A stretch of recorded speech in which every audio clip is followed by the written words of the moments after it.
With the request of Sudan and Egypt, the issue of GERD was taken to the UN Security Council, but the Council referred it to be seen under the auspices of the African Union, which seems to be unaccepted by the two lower riparian nations. According to Ashraq Al-Awsat newspaper, Sudan is unwilling to return to the Grand Ethiopian Renaissance Dam negotiation led by the African Union.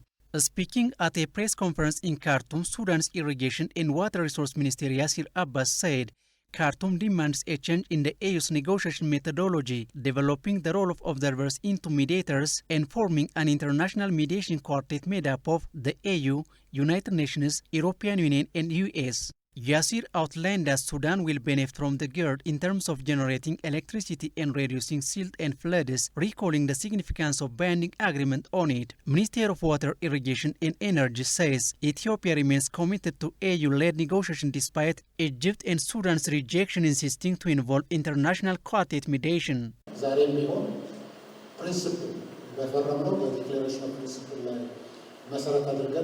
Ethiopia always prioritizes peaceful and faithful negotiation of resolutions regarding GERD. We consider our Declaration of Principles signed in 2015 to do so.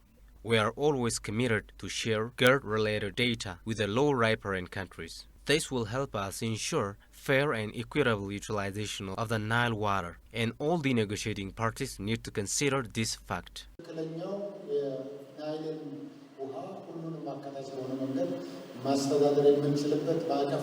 Meanwhile, President of the Ethiopian Consulting Engineers and Architects Association, Eshetu Temasgen, pronounced the need to actively engage the private sector for the sustainability of GERD. He further calls on all Ethiopian professionals to come together and strive for Ethiopia's renaissance. We professionals, with different reasons, we could not contribute, with different reasons. But now the landscape is perfect. Conducive environment is here now. So whom do we wait for? We need to contribute to our fellow citizens, to grow, to development. We have to give a tool to browse towards science and technology for growth. Therefore, for this Renaissance Dam, materially, virtually, with knowledge, sharing our best practice, transferring our knowledge, learning from that Renaissance Dam to build those, more than 100 dams that would alleviate poverty from Ethiopian people. For sure, Ethiopia would become the middle-income country or in developing country. Eshetu Daud, the realization of GERD's second reservoir filling, a symbol of Ethiopia's hovering. We Ethiopians live together, eat together, share all things together.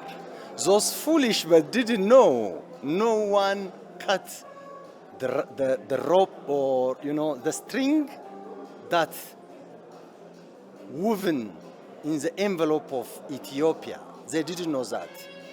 We Ethiopians are woven in the envelope of the country, so that no one cut that string. So undoubtedly, this Renaissance Dam 100% brought the unity of Ethiopia and showed as Ethiopians are one and one, part and parcel. This is a mega project. This is Ethiopian project where the poverty alleviated.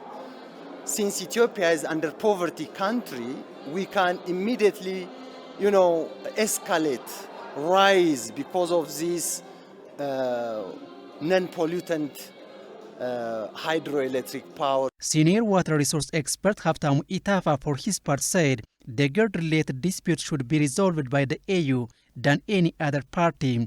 Without any legal background, without any concrete evidence, they try to blackmail. Even the funny thing is the reason why they took this country's issue about GERD issue to the UN Security Council. It's all about development. It's all about hydropower. Because they have been lobbying everyone around here in the desert, try to blackmail this nation. They are blackmailing Ethiopians, the people, poor people, who have been contributing for the dam. Ethiopia is waiting for the calls coming from Kinshasa for the AU-led negotiation, Despite the feckless Sudan and Egypt denounced the negotiation.